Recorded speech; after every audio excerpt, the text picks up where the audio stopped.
Semua rakyat Malaysia dapat. Tanpa terkesan malu. Salah juga dapat. Iya.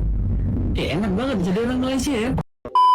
Padahal kemarin yang heboh demo itu kan driver Gojek sama Grab di Indonesia. Tapi kok justru Malaysia yang bikin undang-undang perlindungan driver Grab dan semacamnya ini? Jadi tanggal 28 Agustus kemarin, Malaysia resmi sahkan undang-undang perlindungan pekerja gig. Jadi supir Grab, kurir, bahkan creator sekarang wajib dikasih kontrak tertulis, nggak bisa di-ban sembarangan, wajib dapat jaminan sosial per keso, ini kayak BPJS di Indonesia, bahkan juga bisa ikut EPF atau tabungan pensiun resmi. Definisi Malaysia tuh nggak cuma mikirin hari ini, tapi juga mikirin masa depan mereka. Sekarang pertanyaannya, kenapa negara tetangga yang bergerak duluan?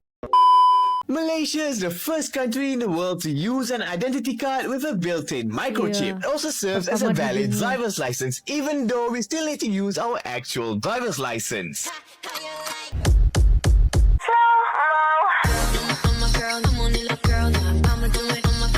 Assalamualaikum, Elsa di sini. Hai guys, hai semua, halo tetangga. Gimana kabar teman-teman semua? Semoga sehat selalu, semoga bahagia selalu, dan semoga hari teman-teman semua selalu good day. Selamat datang di channel YouTube Widianti Putri. Hari ini kita akan mereaction dari channel Fakta Mosa. KTP Indonesia terus malu, IC Malaysia canggih macam negara Eropa. Dari judulnya ini kayak mengundang rasa penasaran banget kan untuk mengetahui sama-sama gitu. Mungkin dari video ini Indonesia bisa mencontoh seperti yang Malaysia lakukan gitu, memudahkan rakyatnya dalam transaksi, data-data yang ada di IC-nya atau KTP-nya itu terjamin terjaga gitu. Teman-teman yang ada di Malaysia boleh komen ya guys, IC di Malaysia itu bisa digunakan seumur hidup atau harus diperbarui setiap berapa tahun sekali, atau macam mana? Boleh komen ya guys. Kalau di Indonesia KTP atau IC-nya itu udah berlaku seumur hidup gitu. Boleh komen aja di bawah supaya memberikan informasi bagi teman-teman yang belum tahu ya. Oke lah, nanti kita lihat video sama-sama. Tapi sebelum dimulai video reactionnya, seperti biasa aku mau ngajakin teman-teman semua dulu untuk subscribe channel ini dan aktifkan lonceng notifikasinya supaya tidak ketinggalan updatean terbaru dari channel ini. Dan bagi teman-teman yang mau request, bisa banget DM di Instagram aku di @widiantiputri. Tanpa berlama-lama, tanpa membuang masa, jumlah kita mulai video reactionnya. Are you ready? Let's go.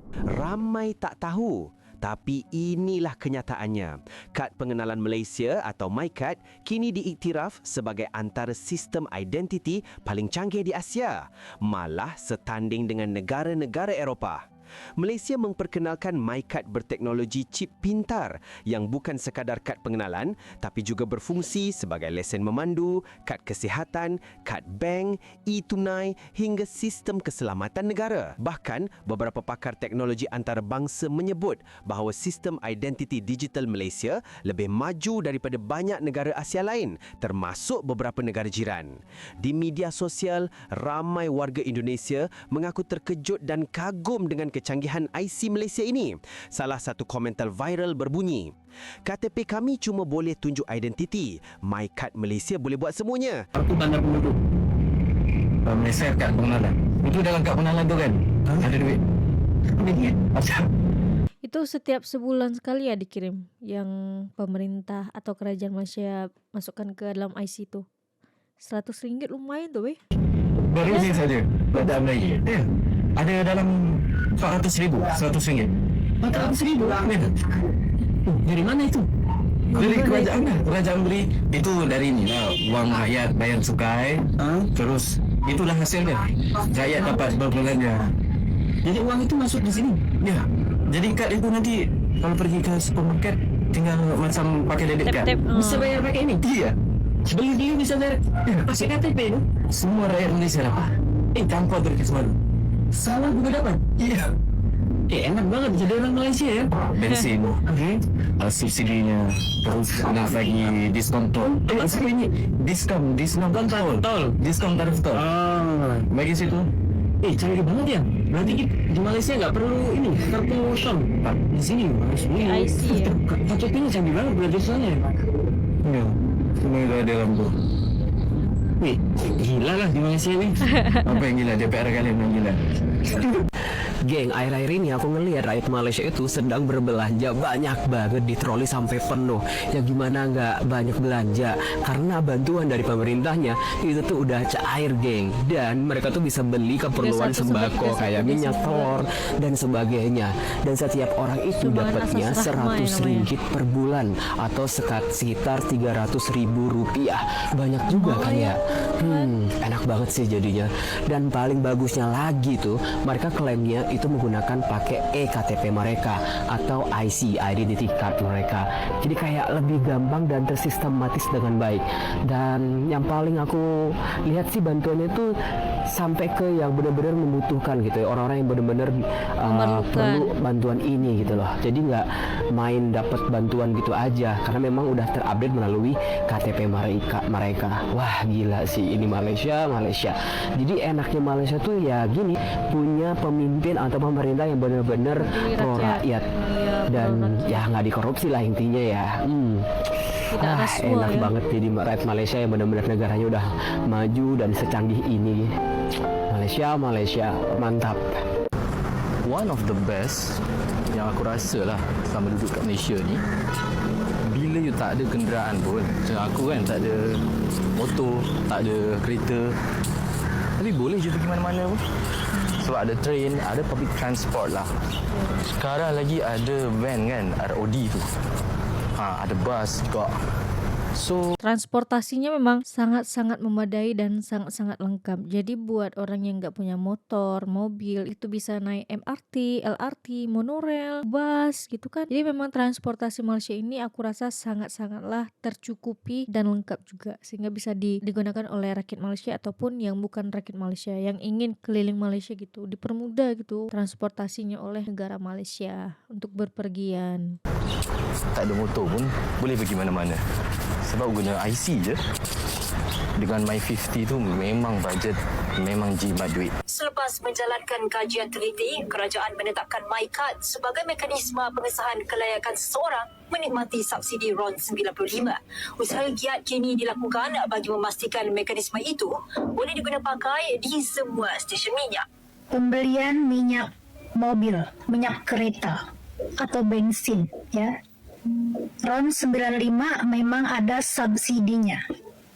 Jadi sebelum ini isunya, kalau kalian nonton isu semasa di Malaysia, ada banyak pertikaian tentang minyak ini ya, boleh dibeli dengan warga asing. Jadi sekarang pemerintah Malaysia, government Malaysia merehab kembali. Jadi yang beli harus pakai IC juga. Yang saya mau sampaikan di sini, saya suka salut dengan cara dia orang menyelesaikan masalah. Netizen Malaysia ini, kalau ada satu hal yang viral dan hal itu berulang-ulang, mereka terus mengawal hal itu ya, sampai jadi perbincangan di parlemen. Betul. Dan dipertimbang-timbangkan sampai dapat solusi yang win-win ya. Jadi mereka itu intinya fokus kepada permasalahannya, bukan fokus kepada individunya ya. Mereka ini fokus kepada permasalahannya sampai dapat solusinya. Ya, itu yang saya salut betul sama Malaysia. Bayangkan, ada sebuah negara yang dipimpin bukan oleh satu raja, tapi 9 raja sekaligus. Nah, selamat datang di Malaysia, negara dengan sistem monarki paling langka di dunia. Malaysia terletak di Asia Tenggara, terbagi menjadi 2 wilayah utama, Semenanjung Malaysia yang berbatasan dengan Thailand dan Singapura, serta Malaysia Timur di Pulau Kalimantan yang berbatasan dengan Indonesia dan Brunei. Negara ini memiliki 13 negara bagian dan 3 wilayah federal. Dari 13 negara bagian tersebut, 9 diantaranya dipimpin oleh raja.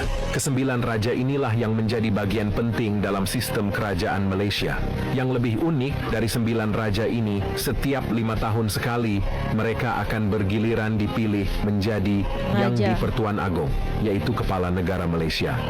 Jadi Malaysia menganut sistem monarki konstitusional elektif, sesuatu yang sangat jarang ada di dunia. Ibu kota Malaysia adalah Kuala Lumpur, sementara pusat pemerintahan ada di Putrajaya. Populasi Malaysia sekitar 33 juta jiwa dengan keberagaman etnis, mayoritas Melayu, lalu Tionghoa, India, serta suku-suku pribumi seperti Dayak dan Kadazan. Bahasa resminya adalah bahasa Melayu atau yang mereka sebut bahasa Malaysia, sedangkan mata wangnya adalah ringgit Malaysia. Secara ekonomi, Malaysia dikenal sebagai salah satu produsen utama minyak sawit, karet dan minyak bumi. Selain itu, pariwisatanya juga kuat dari Menara Kembar Petronas, Pulau Langkawi, hingga keindahan alam Sabah dan Sarawak.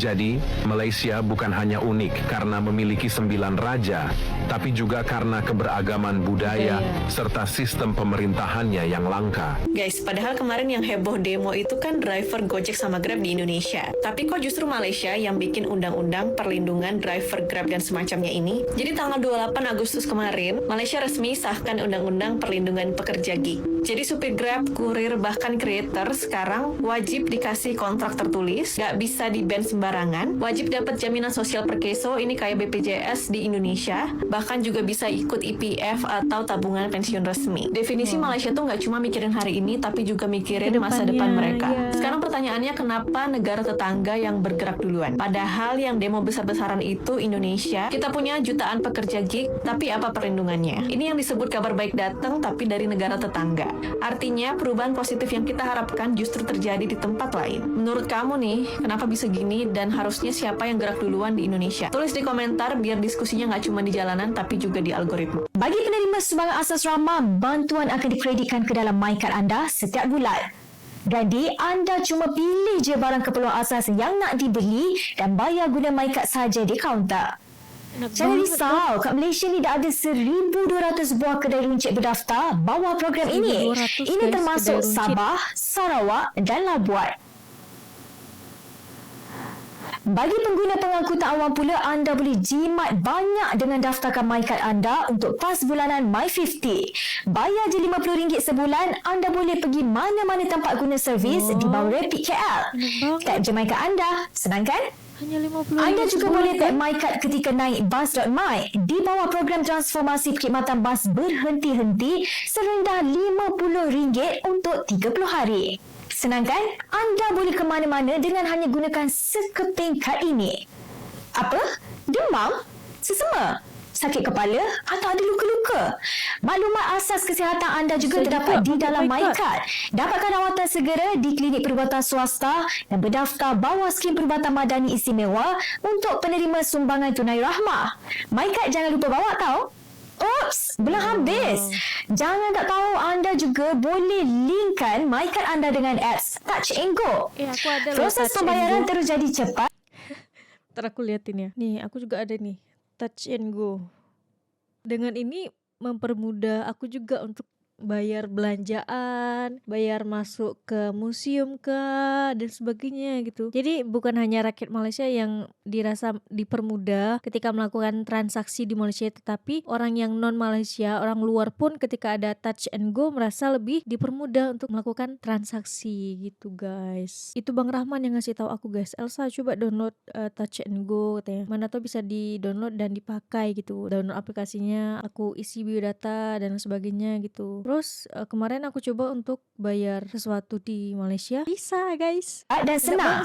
Anda boleh gunanya untuk pengangkutan awam seperti transit aliran ringan Rapid KL, bayar parking dan pembayaran tol di lebuh raya. Proses pembayaran terus jadi cepat, senang dan selamat.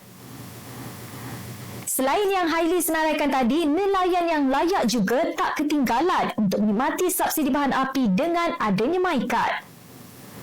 Penggunaan MyCard ini juga akan memudahkan penyaluran subsidi bersasar kepada rakyat menuju masa depan yang lebih efisien dan tanpa sepadat. Sekarang anda dah tahu kan macam-macam kegunaan MyCard. Kad kecil tapi manfaatnya cukup besar. Selagi ada sekeping kad ini, anda akan mendapat banyak keistimewaan dan paling penting, tidak tercicir menerima bantuan dari kerajaan. Stop right there. Mana IC? Sini. Hey, why is the card blue? Wait, what? Okay, first of all, our ICs come in 4 different colors. But the different colors represent different residency statuses. The red card means you've committed a foul. Joking.